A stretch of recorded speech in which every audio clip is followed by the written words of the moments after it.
बहनों और भाइयों नमस्ते। दोस्तों, आज मैं सीधी सीधी बात करूंगा कि क्या फिर से गांधी रोड के संतों का मकान, जो किसी वृद्ध महिला ने स्वामी जी को, गुरु जी को दान दिया था, वह पहले बेचने की तैयारी चल रही थी, जिसके बारे में हमने लोगों को जानकारी दी। अब फिर से उस मकान को कुछ लोगों को दिखाया जा रहा है। दोस्तों, इसमें बहुत सारी कायदे की बातें हैं। सबसे पहले, क्या जो दान दिया गया है वह बेचा जा सकता है? और वह अब स्वामी जी ब्रह्मलीन हो गए उसके बाद अगर किसी चीज़ की ज़रूरत थी तो स्वामी जी ने इस मकान को क्यों नहीं बेचा? मुद्दे बहुत सारे हैं, ये वीडियो बहुत बड़ा होगा। मेरी आपसे निवेदन है, मैंने पहले भी पढ़ा है कि सेवादार मंदिरों के अंदर क्या कर रहे हैं और उनका क्या कहना है कि मंदिर के अंदर संतों का कोई प्रभाव नहीं है और वहाँ पर भगवान नहीं है। दोस्तों, सबसे पहले तो जो आदमी मंदिर में, गुरुद्वारों में संतों को दान देता है वह समाज की भलाई के लिए देता है और अपनी भलाई के लिए देता है कि परमात्मा मरने के बाद उसकी आत्मा को शांति दे और उसके पास जो कुछ है वह दान करे। दूसरी बात, क्या शांति भवन के जो मकान हैं वह खरीदे और बेचे जा सकते हैं? क्योंकि मेरी जानकारी के अनुसार उसमें एक कॉलम ऐसा है कि उस मकानों को विधवाओं के लिए बनाया गया था, वहाँ पर उनके बच्चे 5 माले भी बना सकते हैं लेकिन बेच नहीं सकते हैं। ये मेरी जानकारी है, अब उसमें कुछ बदलाव हुआ है पता नहीं। ये जो मकान है, मैंने पहले भी बताया कि भगवान दास की जो किराने की दुकान है उसके सामने वाली गली में है, मैं देख कर आया आज। तो दूसरी बात ये हो जाती है कि अगर दान संतों के पास गया है, ट्रस्ट के पास गया है, तो क्या स्वामी जी के ब्रह्मलीन हो जाने के बाद उस मकान का उपयोग करने के बदले आप उसे बेच देंगे? आपको कौन सी जरूरत है कि आप उस मकानों को बेचेंगे? मेरी जानकारी के अनुसार उस मकान के कागजों में फेरबदल करने की कोशिश जारी है, दे दिए गए हैं उसको।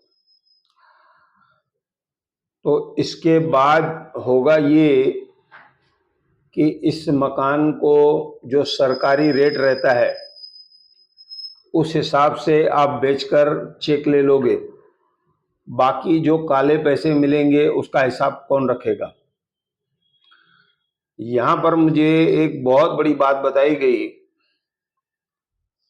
कि आदरणीय स्वामी जी, गुरु जी, हमारे गांधी रोड वाले संत,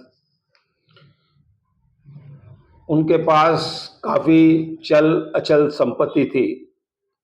दोस्तों, आप पूछेंगे चल अचल, चल मतलब जो चल रही है, जो खर्चा हो रहा है, और जो स्थिर है मकान वगैरह, वह बहुत सारा स्वामी जी के पास था। स्वामी जी ने कभी लालच नहीं की। उसके बाद मुझे ये जानकारी है कि वहां पर बहुत सारी रकम थी या सोना था या जो कुछ भी था, वह स्वामी जी के बाद अचानक से गायब हो गया। आखिर कितना माल था, कहाँ गायब हो गया, यह ट्रस्टियों को पता होगा, सेवादारों को पता होगा। एक चीज और है कि अब कुछ लोगों के पास से वह माल धीरे धीरे निकल रहा है। वह लोग वाहन खरीद रहे हैं, प्रॉपर्टियां खरीद रहे हैं। कुल मिलाकर स्वामी जी के पास जो दान के लिए सामान आया था, माल आया था, उसका पता नहीं है। तो अब ये जो मकान बेचा जाएगा, मैं और एक बात स्पष्ट करना चाहता हूँ यहाँ पर, हमारे जो भी भाई बहन मित्र इस मकान को खरीदना चाहते हैं, वह संतों का है, इस बात का ख्याल रखना। आप भी यह मत समझना संत नहीं है, भगवान नहीं है। सबसे बड़ी बात यह है कि अगर वह मकान ट्रस्ट के नाम चला गया था, स्वामी जी के नाम चला गया था, तो उसको बेचने के लिए आपको चैरिटी कमिश्नर से अनुमति चाहिए कि हम इस मकान को बेच रहे हैं, और अगर उस मकान को बेच रहे हैं तो उसके बदले हम वे पैसे कहाँ लगाएंगे। मैं आपको एक उदाहरण देता हूं। गांधी रोड पर निजनाम आश्रम की एक जमीन पड़ी थी बहुत सालों तक। तो बाद में वहां के ट्रस्टियों ने चैरिटी ऑफिस से, जो थाना में भी है, वर्ली में भी है, तो वहां से अनुमति ली कि हम इस जगह को बेचकर आश्रम के बाहर जो उन्होंने बैंक बनाई है, हाल बनाया है, हरिद्वार में धर्मशाला बनी है, उसमें उन पैसों का उपयोग होगा, ऐसा दिखाकर उन्होंने किया है। अब यहाँ पर जो ये पैसे हैं, उन पैसों की तो कहीं पर जरूरत नहीं है। आप अब स्वामी जी के बाद क्या बनाएंगे, जब उनका रखा हुआ माल ही आप लोगों ने नहीं छोड़ा, तो आप बाकी क्या छोड़ोगे। कुछ लोग उस आश्रम के मालिक बनकर बैठ गए हैं। इसमें दो लोग ऐसे मुख्य लोग हैं जिनके बारे में बताया जाता है कि जो चेयरमैन साहब हैं और उनके बाद जो उपाध्यक्ष साहब हैं, वह काफी ईमानदार लोग हैं, वह एक चिंदी भी कहीं जाने नहीं देंगे। तो ये जो प्रकरण हो रहा है, मैं उनसे निवेदन करूंगा कि इस प्रकरण को न होने दें, क्योंकि वह स्वामी जी की संपत्ति है, स्वामी जी को दी गई है, मंदिर को दान दिया गया है। इसके अलावा मंदिर में जो लोग आने वाले लोगों को धुतकारते हैं, अपशब्दों का इस्तेमाल करते हैं, उन पर भी लगाम लगनी चाहिए। तो कुल मिलाकर मैं ऐसा कहूंगा कि इस मकान की बचाव किया जाए, इस मकान का। इसके अलावा मेरी जानकारी में यह बात लाई गई कि कई पुराने ट्रस्टियों को हटा दिया गया, कुछ ने छोड़ दिया, उसके जगह पर आपने दूसरे ट्रस्टियों को लाया। अब प्रश्न है कि जो पुराना हिसाब किताब था, उन पुराने ट्रस्टियों को पता होगा, और आखिर उन लोगों ने ट्रस्ट को छोड़ा क्यों, और या उनको निकाला क्यों गया।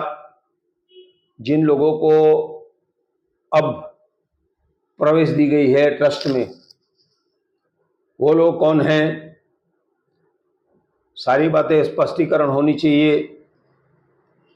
दो सबसे बड़े मुद्दे हैं। ऐसे तो मैंने देखा है कि बहुत सारे लोग जो है मरने से पहले उनके परिवार, उनके मित्र जो रहते हैं, नज़दीकी जो परिवार के लोग रहते हैं, वो काफ़ी गरीब रहते हैं, उनको अपनी मकान दुकान न देकर वह संतों को दे जाते हैं। मैंने ऐसा बहुत बार देखा है। तो उस माल को बेचा नहीं जाता है।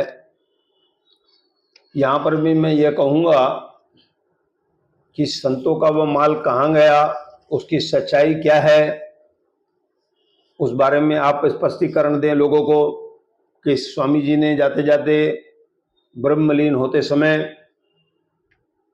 कितनी संपत्ति छोड़ी थी, और उनके अस्पताल जाने के बाद कितनी संपत्ति बाहर निकल गई। आखिर सब लोग चुप रहेंगे तो यह प्रकरण खुलेगा कैसे। और मुझे ये भी बताया जा रहा है कि कुछ लोगों के कारण वहाँ लोगों ने जाना कम कर दिया है। इन सब बातों का हमारे जो दोनों बड़े ट्रस्टी हैं, अध्यक्ष और उपाध्यक्ष साहब, वह ध्यान करें कि वहाँ पर जैसे पहले लोग आते थे वह आते रहें। और मैं एक बार आखिरी में फिर से कहूँगा कि संतों की जो संपत्ति थी उसका स्पष्टीकरण दें। ट्रस्ट से लोगों को क्यों निकाला गया, ट्रस्ट से लोग क्यों निकले, और इस मकान की रक्षा हो, इस मकान को न बेचा जाए, ऐसी व्यवस्था करें। ऐसा कहकर मैं धन्यवाद कहता हूँ।